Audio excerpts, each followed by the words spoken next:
اللهم انفعنا بما علمتنا وعلمنا ما ينفعنا وزدنا علما وبارك لنا في علمنا وارزقنا الإخلاص في القول والعمل كاملا وعلما نافعا لا ينسى وتوفيقا دائما وصحة ويقينا وعافية. اللهم افتح لنا كل خير، اللهم اكفنا بحلالك عن حرامك وأغننا بفضلك عمن سواك. وصلى الله على Muhammad walhamdulillahi rabbil alamin. Kita lanjutkan kajian kitab Riyadhus Shalihin karya Al-Imam An-Nawawi yang sudah wafat pada tahun 676 Hijriah. Dan kita sudah masuk pada bab baru, bab 253 dalam kitab saya, Babu Karamatil Awliya'i wa Fadlihim. Sahih? Bab tentang keramatnya para wali-wali, maksudnya wali-wali Allah dan keutamaan mereka. Siapa yang disebut wali-wali Allah sudah dijawab oleh Al-Imam An-Nawawi pada ayat pertama. Qala Allah Ta'ala, Allah Ta'ala berkata, ala ketahuilah inna awliya Allah, sesungguhnya wali-wali Allah, la khawfun alaihim, tidak ada takut bagi mereka, walahum yahzanun, dan mereka tidak sedih. Siapa mereka? Yaitu alladzina amanu, orang-orang yang beriman, wa kanu yattaqun, dan adalah mereka selalu bertakwa. Kenapa diartikan selalu bertakwa? Karena ini fi'il mudhari', dan fi'il mudhari' menunjukkan apa? Mudawamah, dawam, selalu. Makanya di sini untuk imannya amanu, tetapi untuk takwanya yattaqun, tidak ittaqau, karena takwanya selalu. Sebagaimana sabda Nabi, ittaqillaha haitsuma kunta, itu takwa yang selalu. Jadi, kapan disebut wali Allah? Kalau kita selalu bertakwa, kapan saja, di mana saja bertakwa, itulah disebut sebagai wali Allah Subhanahu wa Ta'ala. Lahum, bagi mereka, al-busyra, kabar gembira, fil hayatid dunya, di dunia, wa fil akhirah, dan juga di akhirat. Yang dimaksud di dalam kehidupan dunia adalah ketika dia hendak mati. Ketika dia hendak mati, didatangi oleh malaikat-malaikat dan memberi kabar gembira kepada mereka sebagaimana disebutkan pada surat yang lain. Siapa yang tahu ayatnya? Tatanazzalu alaihimul malaikah. Surat Fussilat ayat 30. Innal ladzina qalu rabbuna Allah tsumma istaqamu tatanazzalu alaihimul malaikah. Para malaikat turun. Dijelaskan oleh kitab tafsir, yaitu turun ketika terjadi sakaratul maut. Nah, itu di dunia. Kemudian setelah turun ngapain? Alla takhafu wa la tahzanu wa abshiru bil jannah. Jangan takut, jangan sedih, gembiralah akan masuk surga. Nah, itulah makna lahumul busyra fil hayatid dunya. Maka ini termasuk tafsirul Qur'ani bil Quran. Surat Yunus ditafsiri dengan surat Fussilat ayat 30. Wa fil akhirah, jelas ya, di akhirat nanti diberi kabar gembira masuk surga. La tabdila, tidak ada penggantian li kalimatillah, untuk ketetapan-ketetapan Allah Subhanahu wa Ta'ala. Dzalika huwal fawzul azim, itulah keberuntungan yang besar.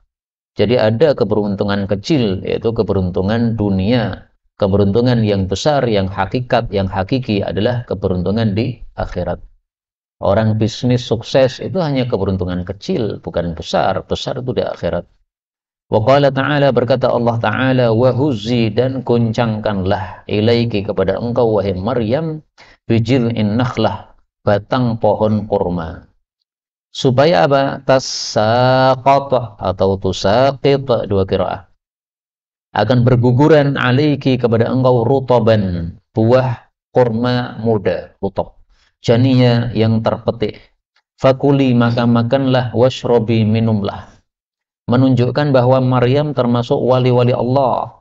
Sehingga pada saat dia hamil, kemudian melahirkan Nabi Isa alaihissalam, disuruh oleh Allah menggoncangkan pohon kurma, bisa berjatuhan pada rutab. Rutab itu sesuatu yang masih muda. Kalau dipetik itu ada suaranya tek, saking kencengnya di pohon. Nah, tapi digoncangkan saja sudah jatuh. Ini namanya apa? Karamah. maka dimasukkan dalam bab karamatil auliya. Berarti karamahnya Maryam adalah ketika dia melahirkan Nabi Isa, dia goncangkan pohon kurma berguguran rutub. Bagi kita orang-orang beriman, mempelajari seperti ini tidak merasa heran sekali apapun sama sekali. Karena Allah itu maha kuasa, tidak ada yang mustahil. Sehingga bagi Allah untuk dijadikan seperti ini gampang. Yang lebih dahsyat daripada ini saja kita juga membacanya dalam Quran. Nabi Ibrahim dibakar tapi nggak ada yang terbakar sama sekali. Nah, ini karena apa? Karomah yang diberikan oleh Allah Subhanahu wa Ta'ala. Kemudian dari ayat ini diambil pelajaran bahwa makanan yang paling manfaat untuk wanita hamil dan wanita menyusui adalah apa? Rutop. Kalau tidak ada rutop, maka boleh tamar, kurma kering. Dan itu sudah terbukti berdasarkan ilmu modern, ternyata kandungan kurma rutop ini sangat manfaat bagi wanita hamil dan wanita menyusui. Maka antum punya ilmu seperti ini diterapkan nanti kalau sudah menikah. Istrinya hamil, istrinya menyusui, siapkan apa? Kurma. Wa qala ta'ala, berkata Allah Ta'ala, kullama, setiap kali dakhala 'alaiha, masuk kepada Maryam. Siapa yang masuk? Zakaria, Nabi Zakaria. Siapa Nabi Zakaria? Siapanya Maryam? Dia adalah suami dari bibinya Maryam. Jadi Maryam punya ibu, ibunya punya mbak atau adik. Nah, itu adalah istrinya Nabi Zakaria. Sehingga Nabi Zakaria dengan Maryam ya tidak mahram. Karena Zakaria, karena dia hanyalah suami bagi bibinya. Setiap kali Nabi Zakaria masuk al-mihrab, ke dalam mihrab, yaitu tempat ibadahnya Maryam, wajada, dia temukan indaha, pada Maryam, rizqa, rizki yang besar. Kenapa diartikan besar? Karena di sini tanwin, dan kaidahnya mengatakan at-tankiru lit ta'zim, berarti rizqan azima. Nah, maka harus dibahas apa itu rizki yang dimaksud. Para ulama tafsir mengatakan ta'amus syita fis sayf wa ta'amus sayf fis syita. Makanan musim dingin muncul pada musim panas. Makanan musim panas ada di kamar Maryam pada musim dingin. Maka ini tidak masuk akal. Dari mana kamu dapat buah-buah ini? Ini buah musim panas, sekarang musim dingin. Qala ya Maryam, berkata dia, wahai Maryam, anna, dari mana lagi bagi kamu hada ini? Anna bisa diartikan dua, bisa diartikan min aina, dari mana, atau kaifa, bagaimana, ya, bagaimana engkau dapat ini, jalurnya bagaimana, dari mana. Qalat, dia mengatakan, huwa min indillah, dia dari hadapan Allah Subhanahu wa Ta'ala. Innallaha yarzuqu man yasha, sesungguhnya Allah memberi rezeki siapapun yang dia kehendaki, bi ghairi hisabin, tanpa hitungan. Ini dalil bahwasanya rezeki makanan itu bisa saja turun dari langit. Qul huwa, qalat huwa min indillah. Sehingga kalau ada cerita-cerita ulama nemu makanan, makanannya sumbernya dari langit atau enggak jelas, itu sesuatu yang tidak mustahil. Ada contohnya dalam Quran. Ada seorang ulama ditegur, kamu itu setiap hari zikir aja enggak pernah kerja. Maka oleh ulama ini diajak ke pantai. Terus dia menciduk air pantai. Setelah dia ciduk, ternyata yang ada di piringnya ini makanan. Nah, dia bilang kepada temannya tadi, seperti ini Allah berbuat kepada saya, apakah saya perlu kerja? Artinya dia tidak bekerja, punya alasan, karena nggak butuh kerja. Nyiduk di pantai saja sudah jadi makanan. Nah, ini nggak bisa kita terapkan. Coba kita datang ke pantai nyiduk, tetap air, ya kan? Karena memang beda tingkat imannya kepada Allah Subhanahu wa Ta'ala. Nah, kisah-kisah seperti ini bagi kita bukan mustahil ya, karena ada contohnya dalam Al-Quran. Wa qala ta'ala, dan Allah berkata, wa idh i'tazaltumuhum, dan ingatlah ketika kalian menyingkiri mereka orang-orang kafir. Wa ma ya'budun, dan apa yang mereka sembah, illallah, selain Allah. Fa'wu, maka menyingkirlah, ilal kahfi, ke gua. Yang syullakum rabbukum, Allah akan menebarkan untuk kalian, min rahmatihi, rahmatnya, maksudnya nikmatnya. Jadi nikmat bisa disebut dengan nama apa? Rahmat, berdasarkan ayat ini. Karena tafsiran rahmatihi ay ni'matihi. Wa yuhayyi, dan Allah akan menyiapkan lakum, bagi kalian, min amrikum, dari urusan kalian, mirfaqa, sesuatu yang bermanfaat.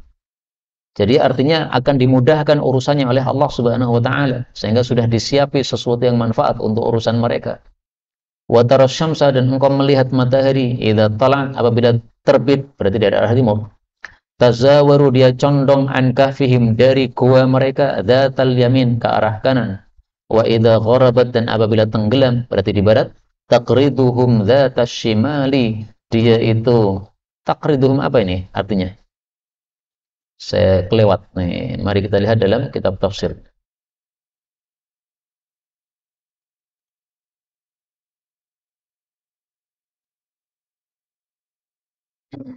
Kitab paling gampang nih, tafsir Ibnu Abi Zamanin. Atau lebih mudah lagi adalah tafsir Haumat. Tafsir Haumat ini kelebihannya, setelah tafsir disebutkan kata-kata yang mufradatnya. Qaradatil makan ay adalat, menyimpang. Wa idza gharabat, dan apabila matahari tenggelam, taqriduhum, maka menyimpang dari mereka, dzatas shimal, ke arah kiri. Ini menunjukkan bahwa guanya Ashabul Kahfi itu tidak menghadap ke arah timur, juga tidak menghadap ke arah barat. Karena kalau guanya menghadap ke arah timur, jadi pintu guanya ke arah timur, matahari terbit, mereka akan terbakar oleh sinar matahari pagi. Kalau guanya menghadap ke arah barat, maka matahari tenggelam, mereka akan terbakar oleh sinar matahari sore. Tapi pintunya ada kalanya di selatan, ada kalanya di utara. Nah, sehingga ketika terbit, maka tazawaru an kahfihim dzatal yamin. Ketika tenggelam, taqriduhum dzatas shimal, maka tidak membakar mereka. Lah, ini adalah karamah dari Allah Subhanahu wa taala kepada Ashabul Kahfi. Mereka tidur selama berapa? 350 tahun. Salasami'atin sinina wazdadu tis'a, 309 tahun. Ternyata tidak terbakar sama sekali oleh matahari, dan tidak terbakar dan tidak rusak oleh bumi. Karena biasanya yang lama berada di atas tanah ini rusak karena ada rayap dan sebagainya. Nah, adapun untuk matahari Allah atasi karena guanya tidak menghadap ke arah timur dan barat. Adapun untuk bumi, Allah atasi mereka selalu bergerak-gerak. Sehingga meskipun tidur, tapi seperti orang nggak tidur, bergerak-gerak terus.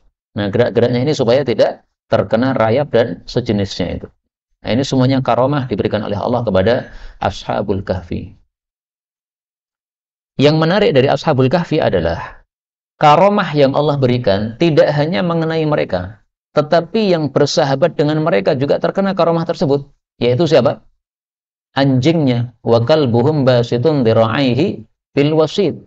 Anjing saja dapat karamah dari Allah. Dia hidup bersama mereka selama 309 tahun, tidak rusak, tidak punah. Itu karena menyertai mereka. Makanya suhbah atau bersahabat dengan orang-orang baik akan mendapatkan karamah sebagaimana orang-orang baik tersebut. Dalam masalah karamah, ada satu kaidah mengatakan majaza. Tulisannya kurang besar. Majaza mu'jizatan li nabiyyin jaza karamatan li waliyin. Apa yang boleh menjadi mukjizat untuk seorang nabi, maka boleh menjadi karamah untuk seorang wali. Artinya gini, untuk nabi disebut mukjizat, untuk wali disebut karamah. Dan artinya, kalau ada orang-orang yang bukan nabi, tapi memiliki kemuliaan-kemuliaan seperti yang diberikan kepada para nabi, boleh, nggak ada masalah, karena kaidah ini. Tapi kaidah ini laisa ala itlaqihi, tidak mutlak. Artinya tidak semua yang boleh menjadi mukjizat bagi nabi betul-betul boleh menjadi karamah bagi wali, yang nggak akan mutlak begitu. Ada beberapa mukjizat yang diberikan oleh Allah kepada nabi, tapi tidak kita temukan pada wali. Misalnya Al-Quran, itu kan mukjizat kan untuk Nabi Muhammad SAW. Adakah wali yang bawa seperti Quran? Ya nggak ada. Ya, ini khusus untuk Rasulullah SAW. Jadi kalimat ini tidak mutlak, tidak salah juga dari satu sisi, tapi kalau dipahami mutlak, ya jelas ini satu kalimat yang tidak benar. Nah, sekarang kita buktikan apa betul para wali-wali bisa mendapatkan karamah seperti mirip dengan mukjizat para nabi. Nah, ini kita baca hadisnya, hadis 1503. Wa an Abi Muhammadin Abdurrahman ibn Abi Bakr as-Siddiq radhiyallahu anhuma anna ashabas suffah, bahwasanya ashabus suffah yang tinggal di masjid. Suffah itu adalah ruangan di pojok masjid yang dikasih naungan. Di situ orang-orang tidur di situ karena tidak punya rumah. Kanu adalah mereka unasan orang-orang fuqara yang fakir-fakir. Mana lebih dahsyat fakirnya, fakir atau miskin? Fakir menurut sebagian ulama. Menurut sebagian ulama lagi, yang lebih miskin adalah miskin. Jumhur mengatakan miskin lebih jelek daripada lebih ngenas daripada fakir. Tapi mazhab Hambali mengatakan fakir lebih ngenas daripada miskin. Di sini mazhab Hambali lebih bagus. Dengan dalil ketika Allah menyebutkan tentang zakat, Allah sebutkan yang pertama kali innamas shadaqatu lil fuqara'i. Allah sebutkan fakir terlebih dahulu pada surat At-Taubah ayat 60, menunjukkan bahwa fakir ini lebih ngenes daripada al-masakin. Dan masih banyak dalil yang lain, tapi ini satu dalil sudah cukup. Wa anna nabiyya sallallahu alaihi wasallam, dan bahwasanya beliau qala marratan, berkata pada satu kali, man kana indahu ta'amu tsnain, barang siapa yang ada padanya makanan cukup 2 orang, falyadhhab bi tsalits, hendaklah pergi membawa orang yang ketiga. Wa man kana indahu ta'amu arba'ah, orang yang punya makanan untuk 4 orang, falyadhhab bi khamis wa bi sadis, hendaklah pergi membawa orang kelima dan juga orang yang keenam. Ini maksudnya adalah makan berjamaah. Jadi makan berjamaah itu diberkahi oleh Allah, sehingga makan 2 orang kalau berjamaah maka cukup untuk 3 orang. 3 porsi kalau berjamaah maka cukup untuk 4 orang atau untuk 6 orang. Jadi 1 cukup untuk 2, 2 cukup untuk 4, atau 2 cukup untuk 3 seperti dalam hadis ini, atau 2 cukup 4 untuk sebagaimana dalam hadis yang lain. Maka maksudnya di sini adalah apa? Makan jamaah sehingga dia diberkahi oleh Allah Subhanahu wa taala. Au kama qala, atau seperti sabda Nabi. Wa anna Abu Bakr radhiyallahu anhu, dan bahwasanya Abu Bakar jaa bi thalathah, datang membawa 3 orang. Wa antalaqa, dan pergilah an-nabiy sallallahu alaihi wasallam bi asyratin, dengan 10 orang. Kenapa Nabi membawa 10 orang? Karena rumah beliau kecil, cukupnya untuk 10 orang. Andaikan rumah beliau besar, bisa jadi Nabi bawa lebih dari 10. Taunya dari mana? Dari hadis tentang walimah Nabi.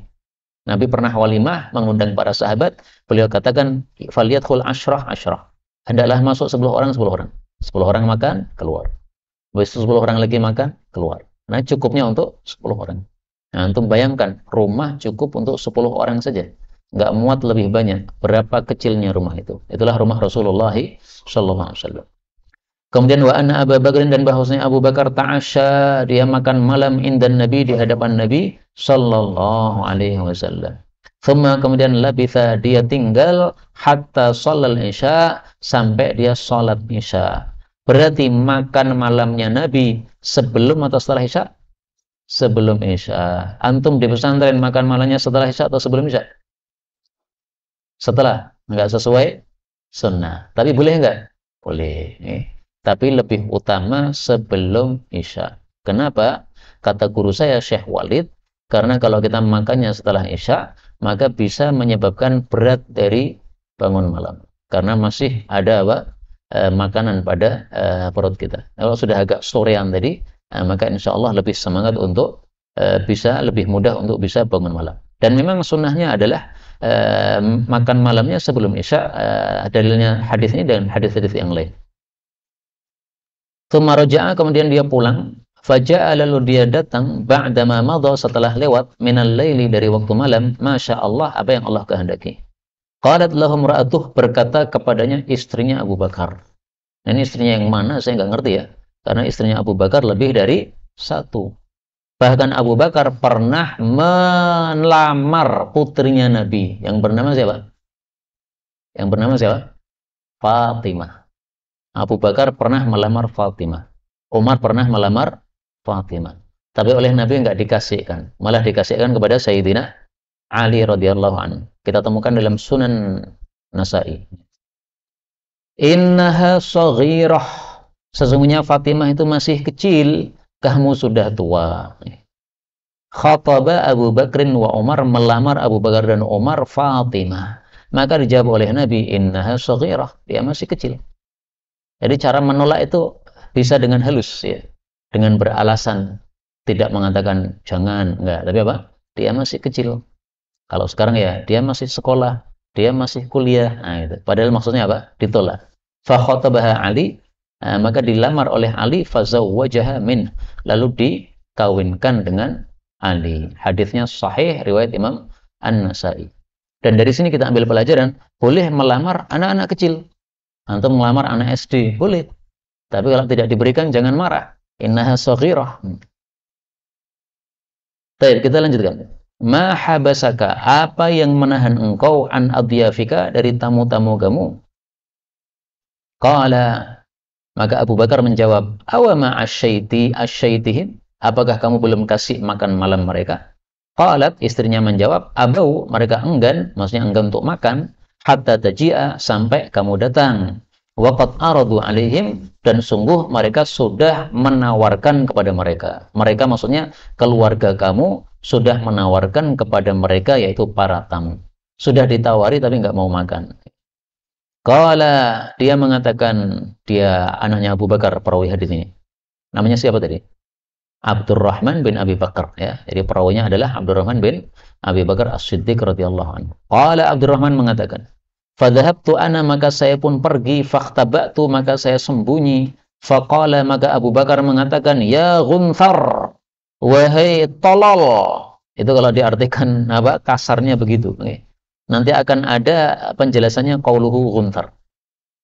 Tapi ya ini perkataan seorang bapak kepada anak yang dianggap melakukan kesalahan. Jadi jangan ditiru. Kepada teman, ya Gunthar, ini Abu Bakar dalilnya ngawur. Nggak begitu. Ini bapak kepada anak yang dianggap keliru. Fajadda'a, maka dia pun mencaci, wasabba, dan mencela, sama ya. Waqala, dan dia mengatakan, kulu, makanlah wahai para tamu, la hani'an, tidak nyaman. Wallahi, demi Allah, la at'amuhu, saya tidak memakannya abadan, selama-lamanya. Jadi menurut Sayyidina Abu Bakar, ini tamu-tamu kurang sopan ini. Disuruh makan, nggak mau makan. Nah, mereka pengennya makan bersama pemilik rumah, supaya makannya bareng-bareng. Qala, Abu Bakar mengatakan, waimullah, demi Allah, ma kunna na'khudhu, tidaklah kami mengambil min luqmatin. Qala ini berarti perawinya, anaknya tadi. Ma kunna, tidaklah kami na'khudhu, mengambil min luqmatin, satu suapan, illa raba, kecuali berkembang, bertambah, min asfaliha, dari bagian bawahnya makanan, akthar, lebih banyak, minha, dari semulanya, hatta syabi'u, sampai mereka kenyang. Nah, yang berkaitan dengan bab ini, illa raba min asfaliha, ada makanan dimakan malah bertambah dari bawah. Ngetuk kalau dalam bahasa Jawa ya, bertambah. Pernahkah kita makan tidak berkurang tapi bertambah? Belum kan? Nah, berarti kita belum jadi apa? Wali ini. Kalau jadi wali nanti makan enggak berkurang malah bertambah. Roba min asfaliha. Nah, maka ini dalil bahwasanya Sayyidina Abu Bakar termasuk dari wali-wali Allah Subhanahu wa taala. Dan ini menunjukkan bahwa apa yang boleh menjadi mukjizat bagi Nabi, boleh juga menjadi karamah untuk wali. Karena Rasulullah pernah juga seperti ini. Nah, ternyata dialami oleh Siddiq Abu Bakar radhiyallahu anhu.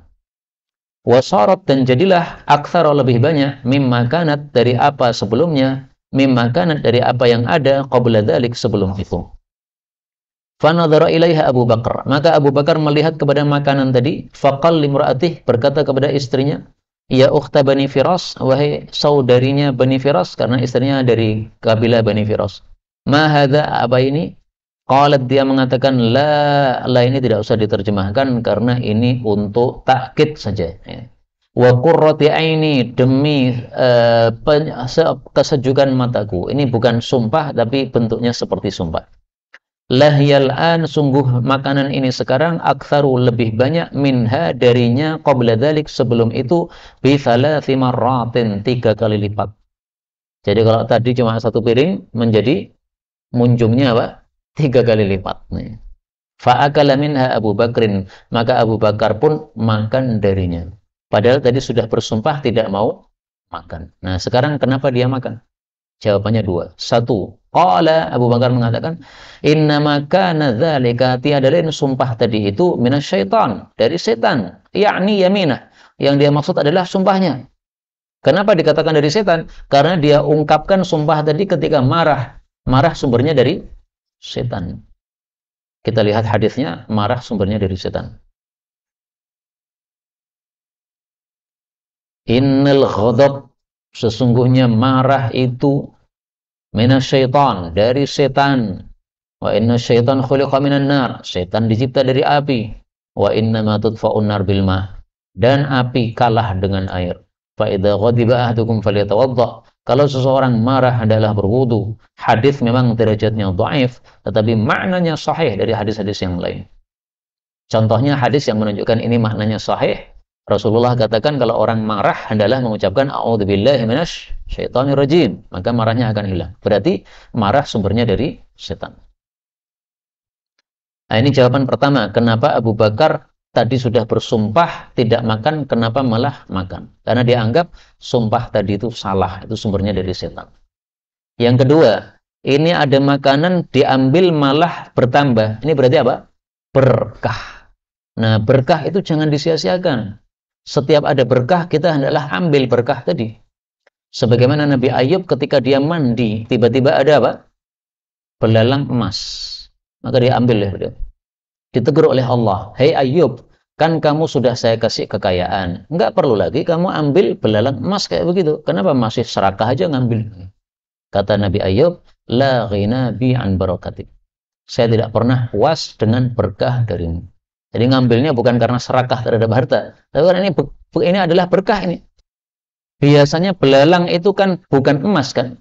Ini belalang tapi emas. Nah, ini sesuatu berkah ini. Ini 1001 di dunia. Mana ada belalang emas kecuali pada masa Nabi Daud alaihissalatu wassalam. Thumma akala, kemudian dia makan minha darinya luqmatan, satu suapan. Thumma, kemudian hamalaha, dia bawa makanan tadi ilan Nabi, kepada Nabi sallallahu alaihi wasallam. Fa asbahat, maka pagi-pagi makanan itu indahu, ada di hadapan Nabi sallallahu alaihi wasallam. Wa kana, dan adalah bainana, antara kami umat Islam, wa baina qaumin, dengan kaum yang lain yaitu orang kafir, ahdun, ada perjanjian. Perjanjian maksudnya perjanjian damai. Orang-orang kafir yang ada perjanjian damai dengan orang muslim disebut apa? Kafir mu'ahad. Ada juga kafir musta'man. Ada juga kafir zimmi. Nah, di sini yang dimaksud adalah kafir mu'ahad karena ada ahdun. Tapi tiga-tiganya ini, mu'ahad, musta'man, zimmi, ini semuanya adalah kafir-kafir yang haram darahnya. Kafir ada dua, ada yang halal darah, ada yang haram darah. Yang halal darahnya cuma satu, kafir harbi. Yang haram darahnya ada tiga, mu'ahad, musta'man, zimmi. Ini menunjukkan bahwa Islam tidak haus darah, karena orang kafir lebih banyak yang haram darahnya daripada yang halal darahnya. Famadal ajal, maka lewatlah waktu, yaitu waktu perjanjian tadi, misalnya 1 tahun atau 2 tahun. Fatafarraqna, maka kami pun berpisah, ithnai asyara rajulan, menjadi 12 orang. Ma'akulli rajulin, bersama setiap orang, minhum, dari 12 tadi, unasun, ada orang-orang yang lain. Allahu a'lam, Allah lebih tahu, kam ma'akulli rajulin, berapa bersama setiap orang, fa'akalu minha ajma'un, maka mereka pun makan semuanya dari makanan sisanya Abu Bakar tadi. Ya, jadi Abu Bakar melihat, wah ini makanan berkah, ini perlu dilaporkan sama Nabi nih. Dibawa kepada Nabi, dilaporkan, ya Rasulullah, tadi malam kita makan ternyata dapat berkah dari Allah. Nah, akhirnya oleh Nabi dibagi-bagi kepada sahabat-sahabat yang lain. Fi riwayatin, dalam riwayat yang lain, fahalafa, maka bersumpah Abu Bakrin la yat'amu, tidak mau memakannya. Fahalafatin mar'ah, maka bersumpah juga istrinya la tat'amu, tidak mau memakannya. Fahalafad dhaif, maka bersumpahlah tamu, au qala al-adiyaf, atau rawi mengatakan tamu-tamu. Jadi ini maksudnya rawinya ragu-ragu ya. Apakah dia mengatakan ad-dhaif atau mengatakan al-adiyaf? Alla yata'amah, bahwasanya tidak mau makan. Au qala yata'amu, atau dia mengatakan mereka tidak mau memakannya, hatta yata'amah, sampai Abu Bakar memakannya. Nah ini perlu diperhatikan, kenapa Abu Bakar sumpah tidak mau makan? Bukan karena sombong sehingga tidak mau makan bersama tamu, bukan. Tapi karena makanannya sedikit, sehingga tujuannya Abu Bakar ini biar untuk tamu tok, supaya mereka kenyang. Paham tuh? Nah jadi ini penghormatan dari Sayyidina Abu Bakar. Jangan dipahami negatif ya, ini Abu Bakar sombong, nggak mau makan. Enggak begitu. Ini tujuannya memuliakan tamu. Nah, tamunya sendiri merasa nggak nyaman kalau makan sendiri, sementara pemilik rumah dibiarkan apa? Lapar. Jadi saling menghormati. Pemilik rumah ingin menghormati tamu, tamu ingin menghormati pemilik rumah. Jadi makanan zaman dulu memang sering mengalami begini. Makanan sedikit, tidak ada bahan makanan, sampai keluar rumah karena kelaparan. Itu sudah apa? Sering kita baca hadisnya di masa Rasulullah sallallahu alaihi wasallam. Saya teringat satu hadis bahwa termasuk jelek adalah orang kalau makan sendiri nggak pernah mau jamaah. Ala unabbi'uka bisyarrin nas, maukah saya beritahu kamu orang paling jelek? Man akala wahdah wa man arifdah wa safara wahdah wa daraba abdah. Orang yang makan sendiri. Makan sendiri maksudnya karena kesombongan atau karena kepelitan. Nah, Abu Bakar As-Siddiq bukan seperti ini tadi. Dia bukan tidak mau makan karena sombong, bukan, tapi karena menghormati tamu. Wa mana arif dah, dan tidak mau memberikan kepada orang lain. Wa safar wahdah, dan safar sendiri, nggak mau punya teman. Wa daraba abdah, dan suka memukul budaknya. Tapi hadis seperti ini memang derajatnya adalah dhaif, meskipun isinya kita bisa ambil pelajaran. Kita lanjutkan. Faqala Abu Bakrin, maka berkata Abu Bakar, hadhihi, sumpah ini minasyaitan, dari setan. Hadhihi kembalinya kepada apa? Al-yamin. Al-yamin itu mudzakkar atau muannats? Muannats. Makanya dia mengatakan hadhihi. Taunya dari mana? Kita cari hadis lain menunjukkan bahwa al-yamin itu muannats. Athimatin. Rasulullah sallallahu alaihi wasallam bersabda, man halafa ala yaminin athimatin. Nabi tidak mengatakan yaminin athimin, ya kan? Berarti yamin adalah apa? Muannats. Barang siapa yang bersumpah dengan sumpah bohong di dekat mimbar saya ini, maka siap-siap dia masuk neraka, meskipun dia hanya memperebutkan siwak hijau, artinya sesuatu yang murah. Tapi kalau sumpahnya di samping mimbar Nabi, ini dosanya lebih besar daripada di tempat yang lain. Nah, kembali ke sini, hadhihi yamin, ini sumpah adalah minasyaitan, dari setan. Fada'a bitta'am, maka dia meminta makanan tersebut, fa'akala, lalu dia pun makan, wa akalu, dan mereka pun makan. Faja'alu, maka mereka berbuat, la yarfa'una luqmatan, tidak mengangkat satu suapan, illa rabat min asfaliha, kecuali bertambah dari bawahnya, aktsar minha, lebih banyak darinya. Faqala, berkata Abu Bakar, ya ukhta bani Firas, ma hadha? Faqalat wa qurratu aini innaha al-an la aktsaru minha qabla an na'kul. Fa'akalu wa ba'atha biha ila an-nabi sallallahu alaihi wasallam fa dzakara annahu akala minha. Ini sama ya ceritanya dengan yang tadi. Wa fi riwayatin, dalam riwayat yang lain, inna Abu Bakrin qala li Abdurrahman. Siapa Abdurrahman? Putranya Abu Bakar. Tunaka, ambillah adyafaka, tamu-tamumu. Ambillah maksudnya bawalah ke rumah. Kamu apa? Bereskan makan mereka. Tunaka itu khudh, ya, ambillah. Tunakal kitab ay khudhil kitab. Fa inni, karena sesungguhnya saya muntalikun, akan pergi ilan nabi sallallahu alaihi wasallam. Fafrugh, maka selesaikanlah min kirahum, jamuan kepada mereka, qabla an aji, sebelum saya datang. Fantalaka Abdurrahman, maka pergilah Abdurrahman, fa'atahum, maka dia datang kepada para tamu, bima indah, dengan apa yang ada padanya, yaitu makanan.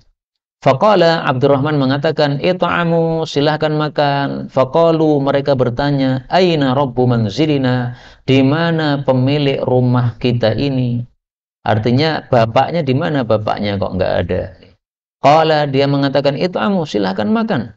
Qalu, mereka menjawab, ma nahnu biakilin, kami tidak bakal makan, hatta yaji'a, sampai datang rabbu manzilina, pemilik rumah kami ini. Qala ikbalu, Abdurrahman mengatakan, terimalah anna, dari kami, kirakum, jamuan kalian. Fa innahu, karena sesungguhnya dia, yaitu bapak saya, inja'a, kalau datang, walam tat'amu, kalian belum makan, lanalqayanna minhu, sungguh betul-betul kami akan mendapatkan darinya, yaitu mendapatkan kemarahan. Jadi Abdurrahman sudah hafal lah ya sama bapaknya. Ya. Bapak nanti kalau pesannya belum dilakukan pasti marah. Pesannya tadi kan suruh menyelesaikan tamu sebelum dia datang. Fa'abau, maka mereka enggan. Fa'araftu, maka saya tahu annahu yajidu alayya, bahwa dia akan marah kepada saya. Jadi yajidu kadang-kadang diartikan mendapati, kadang-kadang diartikan marah. Kapan diartikan marah? Ketika siyaqul kalam menunjukkan hal itu. Nah, di sini yajidu kalau diartikan mendapati nggak cocok. Maka harus diartikan marah. Yajidu alayya, dia marah padaku. Falamma, maka tatkala jaa, dia datang, tanahaitu, saya menyingkir anhu darinya.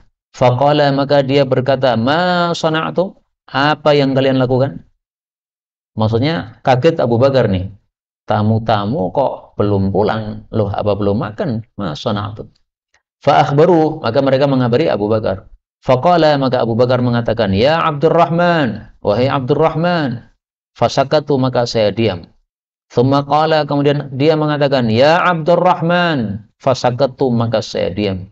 Faqala, maka Abu Bakar mengatakan, ya Ghunthar, wahai anak bodoh, aqsamtu alaika, saya sumpah kepada kamu, in kunta tasma'u sauti, kalau kamu mendengar suara saya, lama ji'ta, sungguh kamu harus datang.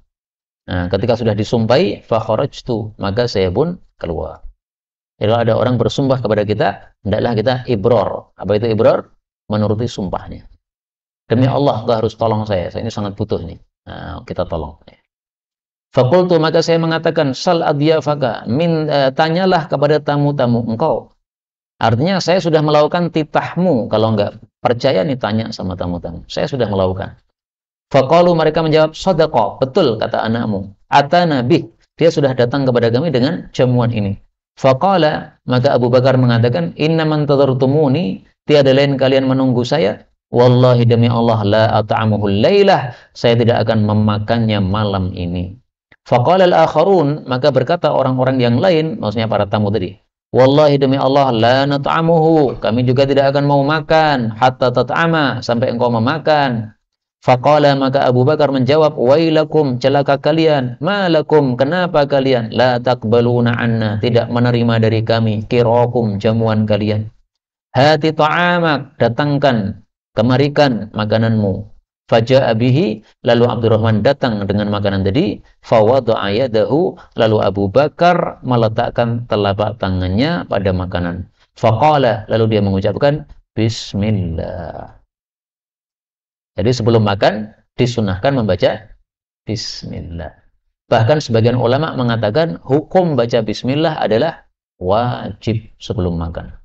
Kenapa? Karena kalau kita tidak baca Bismillah, berarti kita kasih kesempatan setan untuk ikut makan.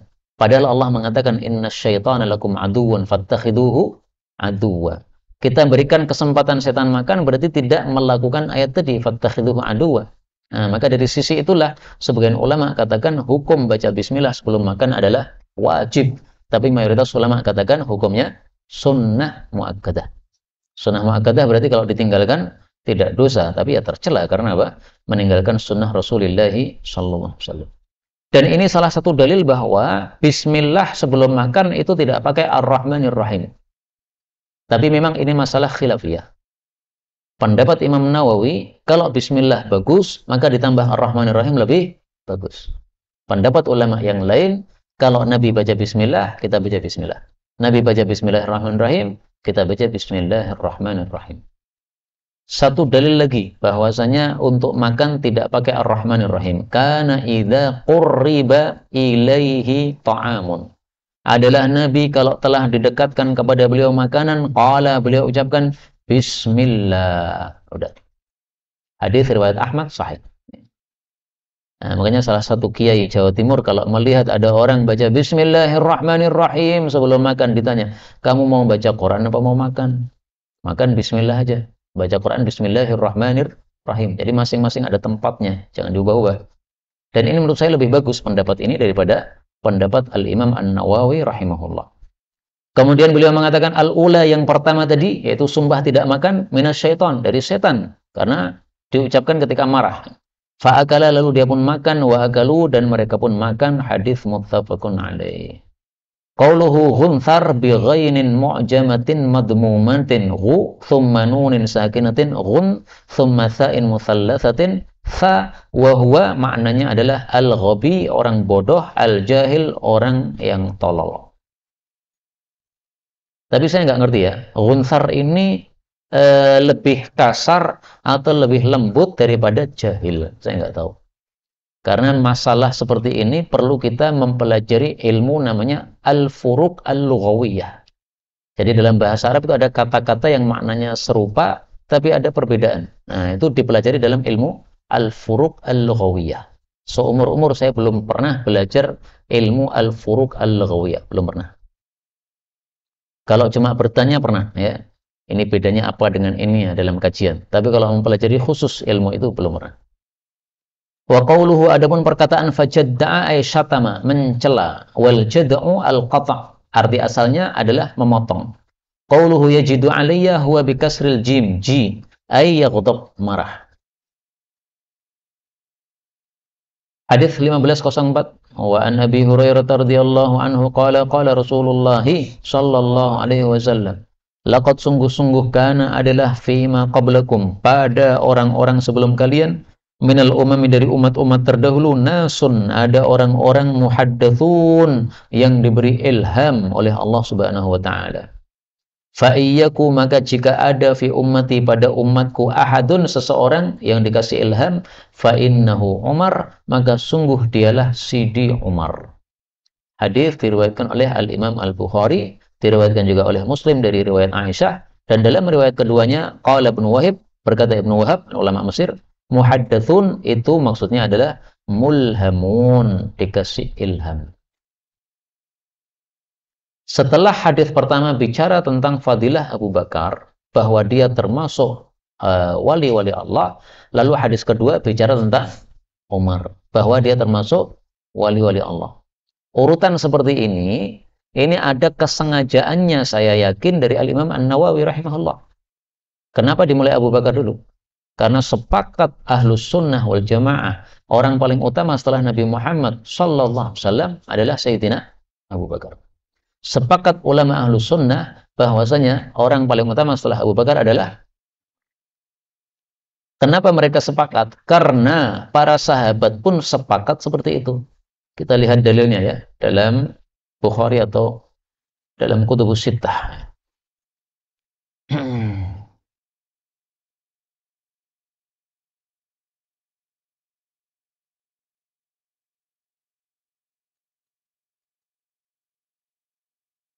Nah ini.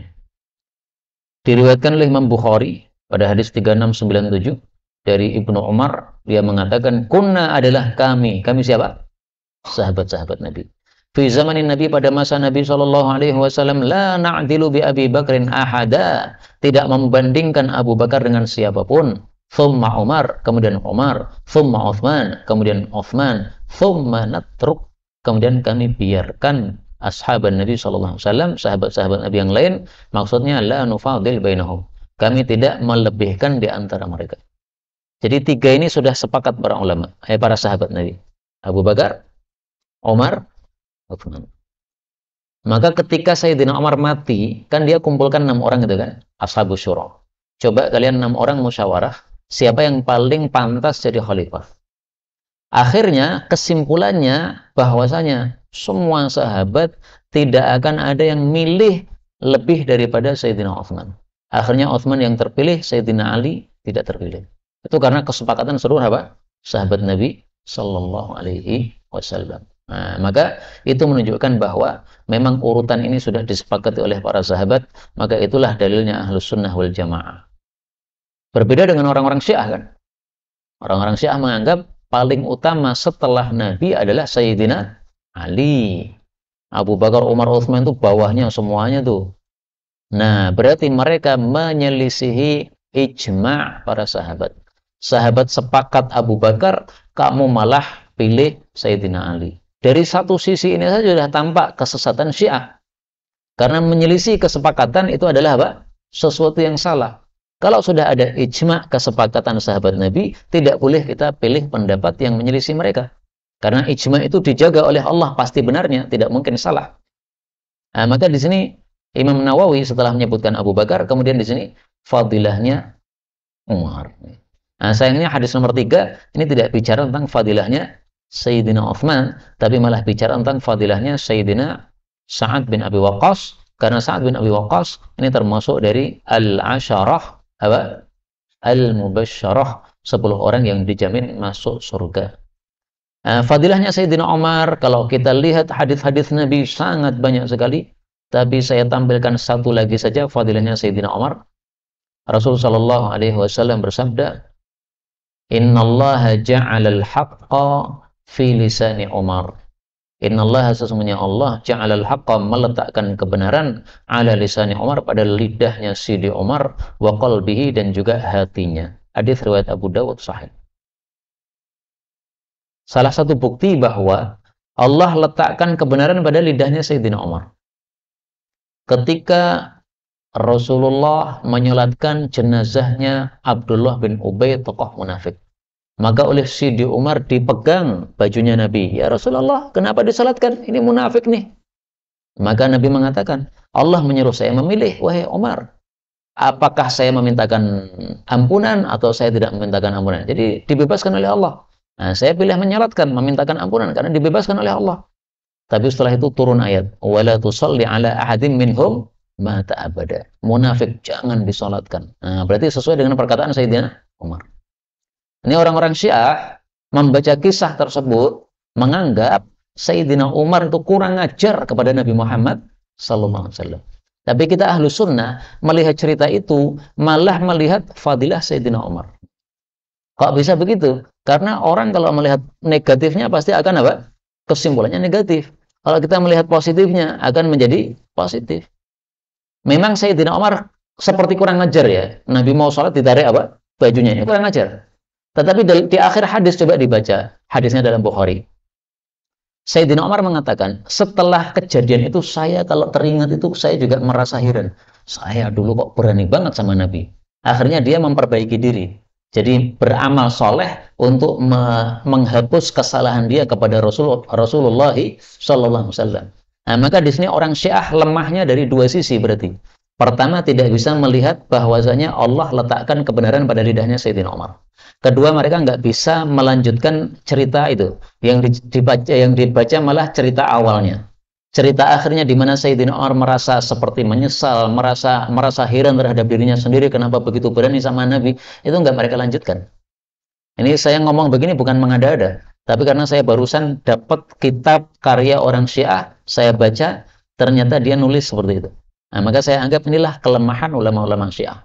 Nggak bisa melihat kisah dengan mata positif, tapi bisanya melihat dengan mata negatif. Ya hasilnya pasti negatif.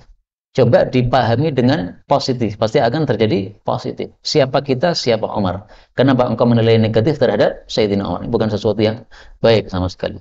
Wallahu a'lam bishawab. Ini yang dapat disampaikan pada pertemuan kali ini.